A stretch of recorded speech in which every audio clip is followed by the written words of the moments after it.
আজকে আমি তোমাদের সাথে শেয়ার করব মাছের মাথা দিয়ে ডাল। এখানে আমি দু রকমের ডাল ব্যবহার করব যাতে খেতে আরও সুস্বাদু হয়।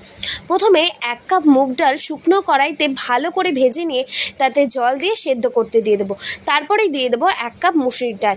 এদিকে মাছের মাথাগুলোকে নুন হলুদ দিয়ে মেখে কড়াইতে তেল গরম হলে তাতে একে একে মাছের মাথাগুলোকে লাল লাল করে এপিট ওপিট কড়া করে ভেজে তুলে নেব। সেই তেলেই ফোড়নে দেব শুকনো লঙ্কা, জিরে, গোটা গরম মশলা আর তেজপাতা। ফোড়ন থেকে গন্ধ ছাড়তে শুরু করলে তাতে দিয়ে দেবো কেটে রাখা টমেটোটাকে দিয়ে ভালো করে ভেজে নেওয়ার পর তাতে দিয়ে দেবো আদার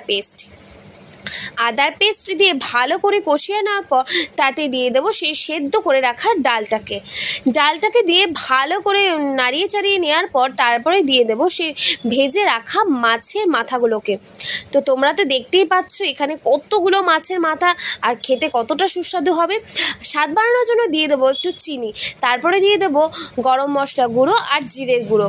ভালো করে ফুটিয়ে নেওয়ার পর নামানোর আগে দিয়ে দেবো 1 চামচ ঘি, যাতে খেতে আরও সুন্দর হয়ে যায়। তোমাদের কেমন লাগলো অবশ্যই কমেন্টে জানাতে ভুলো না।